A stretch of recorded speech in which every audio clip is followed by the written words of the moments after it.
ছোলাটা আমরা অনেকে অনেকভাবে খেয়ে থাকি, আমি বলবো একবার হলো আমার মতো করে তোমরা ট্রাই করে দেখো, কিন্তু দুর্দান্ত লাগবে খেতে। রমজান মাসে, রমজানের স্পেশাল ছোলার এই রেসিপিটি তোমরা একবার ঘরে তৈরি করে বানিয়ে খেয়ে দেখতে পারো, বাইরে থেকে এনে। ঘরে থাকা অল্প কিছু মশলা এবং উপকরণ দিয়ে এই দুর্দান্ত স্বাদের রেসিপিটি তৈরি করা যায়। খেতেও বন্ধুরা দুর্দান্ত লাগে, সন্ধ্যাবেলা টিফিনে জাস্ট জমে যাবে। নমস্কার বন্ধুরা, প্রিয়ম চ্যানেলে সবাইকে স্বাগতম। আর এই রেসিপিটি করার জন্য আমি এখানে নিয়ে নিয়েছি 250 গ্রাম ছোলা আর নিয়েছি 2টো আলু। আমি এখন এগুলোকে সিদ্ধ করে নেব। সিদ্ধ করে জন্য বসিয়ে দিয়েছি। আর এখানে দেখো অলরেডি আমার সিদ্ধ করা হয়ে গেছে, আর এটা আমি নামিয়ে নিয়েছি, দেখা হয়নি। আর এখানে একটা কড়াই বসিয়েছি, কড়াইতে এখন আমি দিয়ে দেবো হচ্ছে পরিমাণ মতো তেল। তোমরা চাইলে এটা কিন্তু সর্ষের তেলও রান্না করতে পারো। আর এখানে তেলটা যখন হালকা একটু গরম হয়ে যাবে তখন আমি এখানে দিয়ে দিব পেঁয়াজ কুচি। আমি এখানে 2টো পেঁয়াজ কুচি দিয়েছি, 2টো পেঁয়াজ কুচি দিয়ে দিয়েছি। পেস্টটা এখানে একটু বেশি দিলে কিন্তু খুবই ভালো লাগে। আর পেস্টটা দিয়ে আমি পেঁয়াজটাকে 50% কিন্তু ভেজে নেব। একদম লো টু মিডিয়ামে রেখে কিন্তু রান্নাটা করে নিতে হবে, নয়তো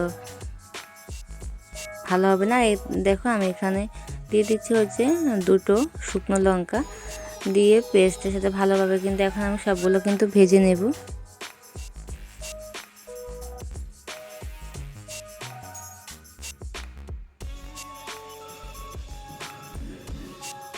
আমি এটাকে প্রায় 2 মিনিটের মতো করে কিন্তু ভালোভাবে ভেজে নিচ্ছি। পেস্টের হালকা একটু কালারটা লালচে করে ভেজে নেব।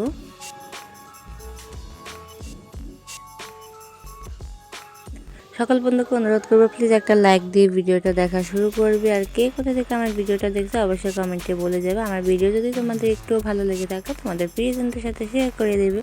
এখন দেখো আমি এখানে দিয়ে দিয়েছি 2টো তেজপাতা, দিয়েও ভালোভাবে কিন্তু আবারও সবগুলো উপকরণ আমি ভেজে নেব। পেস্টে দেখা কিন্তু আমার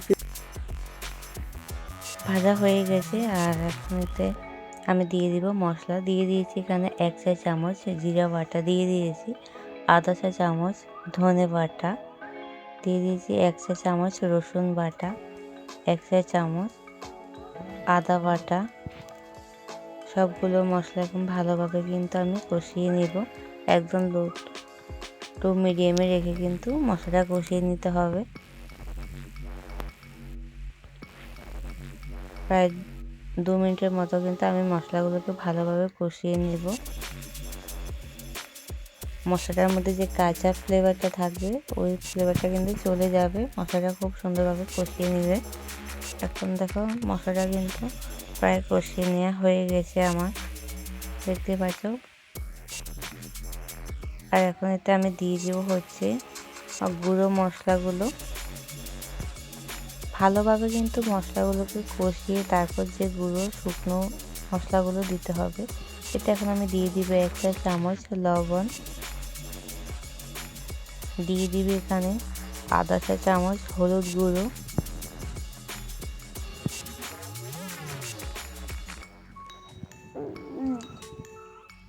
দিয়ে ভালোভাবে কিন্তু মশলাগুলোকে আমি আবারও কষিয়ে নেব।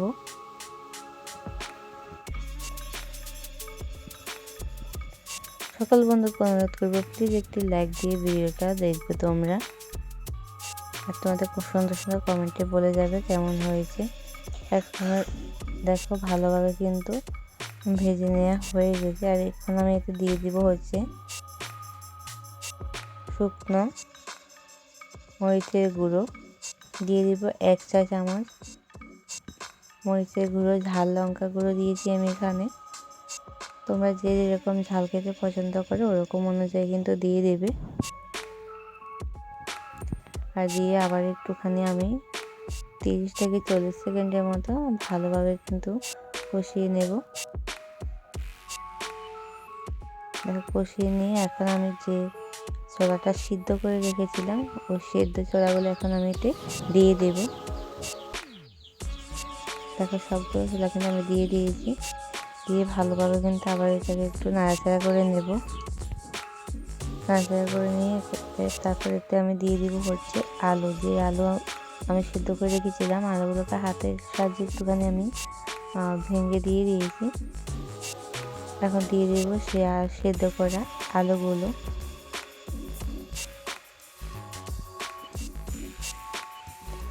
মশলার সাথে ভালোভাবে ছোলাটাকে মিশিয়ে তারপরে গিয়ে আমি আলুগুলো এখন দিয়ে দিচ্ছি।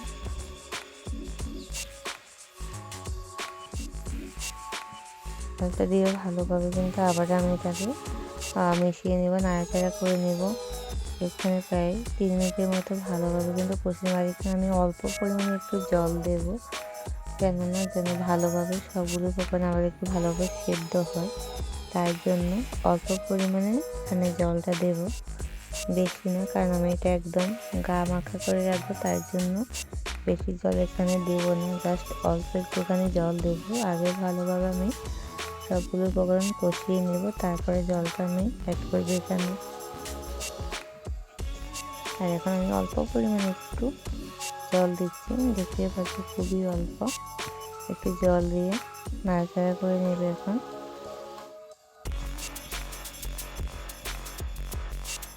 আর একদম শেষে আমি দিয়ে দিচ্ছি হচ্ছে গরম মশলা 1 চা চামচ।